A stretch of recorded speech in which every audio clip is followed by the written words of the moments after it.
जय बजरंग बली। दोस्तों, आप सभी को राम राम। सच्ची श्रद्धा से कमेंट में जय हनुमान और जय श्री राम लिखें। फिर देखो, आपकी जो भी मनचाही इच्छा है वह जल्द ही पूर्ण होगी। तो आज हम ऐसी ही एक बजरंग बली की सच्ची कहानी आपको बताने जा रहे हैं, इसलिए हमारे साथ अंत तक बने रहिए। दोस्तों, आज की कहानी का नाम है हनुमान जी की पाठशाला। श्रीरामपुर गांव में सुमति नाम की एक औरत अपने बेटे बलराम के साथ रहती थी। सुमति जी पति उसे कई साल पहले छोड़कर जा चुका था।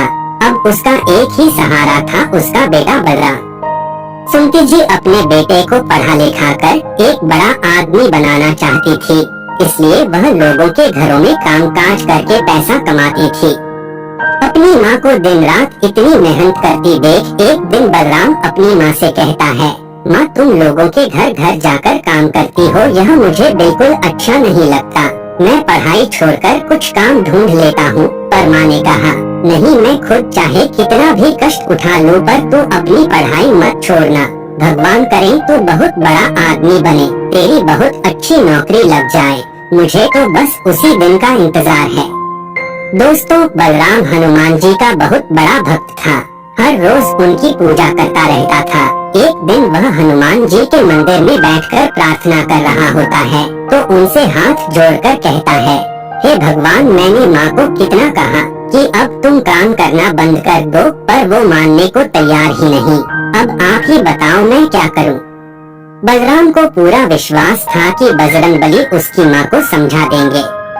दोस्तों, कुछ दिन गुजरने के बाद बलराम ने भी अपनी ग्रेजुएशन की पढ़ाई पूरी कर ली। फिर वो नौकरी की तलाश में लग गया।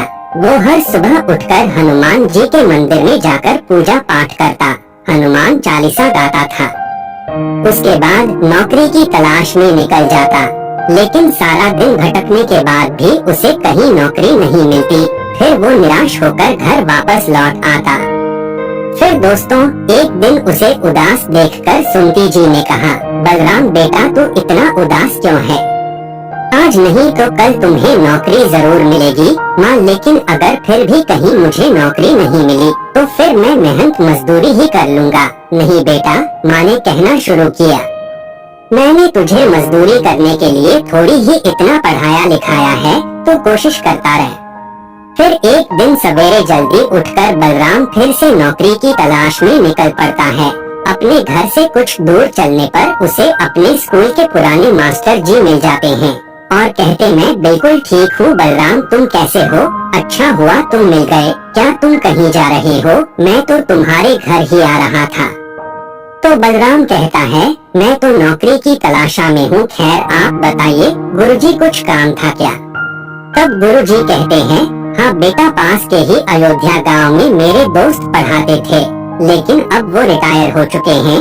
उनकी जगह पर कोई नए मास्टर जी आने वाले थे, लेकिन वह आ नहीं पाए। अगर तुम एक हफ्ते तक उसे स्कूल के बच्चों को पढ़ा सको तो प्रिंसिपल से कहकर तुम्हारी नौकरी परमानेंट करवा सकता हूँ।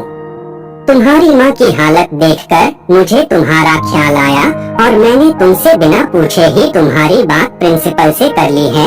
अब तुम मेरी जुबान का मान रखो और अच्छे से उस स्कूल में जाकर बच्चों को पढ़ाना शुरू कर दो। ये बातें सुनकर बलराम बहुत खुश होता है। आपका बहुत बहुत शुक्रिया गुरुजी, पर क्या आप मुझे बताएंगे कि वहाँ केवल एक हफ्ता ही क्यों पढ़ाना है? तब गुरुजी कहते हैं, हाँ बेटा, वहाँ और भी बहुत से टीचर्स आएंगे, लेकिन जो एक हफ्ता अच्छे से बच्चों को पढ़ा पाएगा केवल उसी की नौकरी पक्की होगी। समझ लो यह तुम्हारा इम्तिहान है। पक्की नौकरी पाने का सपना देखते हुए बलराम कहता है, आपका बहुत बहुत शुक्रिया। इसके बाद बलराम घर आकर अपनी माँ को सारी बात बताता है। सुमति यह बात सुनकर बेहद खुश होती है। फिर वह बजरंगबली के सामने हाथ जोड़कर कहता है, परमानेंट सरकारी नौकरी दिलवा दीजिए। मैं उम्र भर आपकी सेवा करता रहूँगा। अगले दिन बलराम ने अपना इंट्रोडक्शन प्रिंसिपल को जाकर दिया। उसके बाद प्रिंसिपल ने उसको क्लास में पढ़ने के लिए भेज दिया। क्लास में पहुंचने ही सभी बच्चे बलराम मास्टर जी कहते हैं, गुड मॉर्निंग टीचर, लेकिन तभी वह कहता है, गुड मॉर्निंग नहीं, राम राम कहा करो, इससे भगवान राम तुम्हारे सारे कम बना देंगे। बच्चों को नए मास्टर जी बहुत अच्छे लगे। वह सारा दिन बच्चों को रामायण सुनते रहते और उनको सारी चौपाइयाँ याद करवा देते। साथ ही पूरी कक्षा के बच्चों को अन्य सभी विषय भी गहराई से पढ़ाने लगे। फिर प्रिंसिपल क्लास में आते हैं, तभी सब बच्चे राम राम कहकर उनको वेलकम करते हैं। उसके बाद प्रिंसिपल उनसे पूछते हैं, कुछ बताओ। बच्चे एक एक करके प्रिंसिपल को रामायण की चौपाइयाँ सुनाने लगते हैं। साथ ही सभी बच्चों को सारी की सारी रामायण जुबानी याद हो गई होती है और वे कहने लगते हैं, आपने तो कमाल कर दिया। इतना तो हम कई सालों तक नहीं सिखा पाते जितना आपने एक हफ्ते में ही सिखा दिया। आपकी नौकरी पक्की हुई। आपका ऑफर लेटर मैं आपके मास्टर जी के हाथ भिजवा दूंगा। आप अपना सामान लेकर आ जाना। अगले दिन सुबह होते ही मास्टर जी बलराम के घर पहुंच जाते हैं और उसका दरवाजा खटखटाते हुए कहते हैं, अरे बलराम दरवाजा खोल बेटा। तभी दरवाजा खोलते हुए बलराम बाहर आता है। इतनी सुबह सुबह कैसे आना हुआ? अंदर आ जाइए कहते हुए बलराम कहने लगा। उस समय बलराम की माँ चारपाई पर लेटी हुई थी। माफ कीजिए, मेरी माँ की तबीयत काफी खराब होने के कारण से मैं एक हफ्ते से स्कूल नहीं गया। तब मास्टर जी चौंक जाते हैं और कहते हैं, प्रिंसिपल ने तो मुझे तुम्हारा ज्वाइनिंग लेटर देते हुए कहा है कि तुम्हारी नौकरी पक्की हो गई है। यह सुनकर बलराम हैरान रह जाता है। उन्होंने मुझसे कहा कि बलराम ने बच्चों को इतना अच्छा पढ़ाया जैसे कि आज तक कोई पढ़ा ना सका। तब बलराम ने कहा कि लेकिन मैं तो वहाँ गया ही नहीं, मैं तो यही घर पर रहकर माँ की सेवा कर रहा था। यह कैसे हो सकता है? तब मास्टर जी बोले, प्रिंसिपल साहब ने तो खुद मुझसे कहा है कि बलराम ने तो बच्चों को राम नाम की बहुत अच्छी शिक्षा दी है। सभी चौपाइयाँ और रामायण याद हो गई है। पर मेरी समझ में नहीं आ रहा है कि तो वहाँ तुम्हारी जगह कौन गया था और अब तो तुम्हारी नौकरी भी पक्की हो गई। यह सुनते ही बलराम रोने लगा और रोते हुए कहने लगा, यह काम तो मेरे बजरंगबली ही कर सकते हैं। राम नाम की शिक्षा वही दे सकते हैं। और अपने भक्त को जब मुसीबत में पड़े देखा तो उसकी सहायता के लिए स्वयं ही आ गए। फिर वह हनुमान जी की मूर्ति के सामने रोने लगता है। तभी सुंदरी ने बोला, हे मेरे बच्चे, हनुमान जी ने तेरी सारी परेशानी दूर कर दी।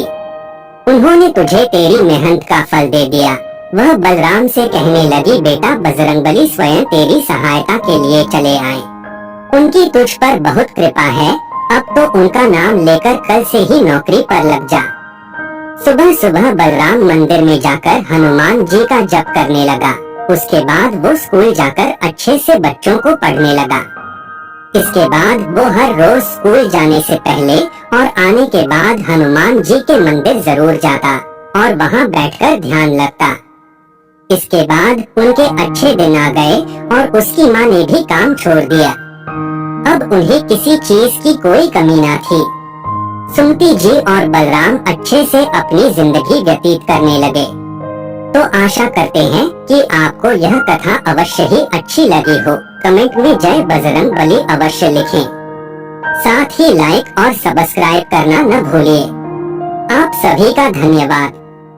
फिर मिलेंगे नई कहानी के साथ।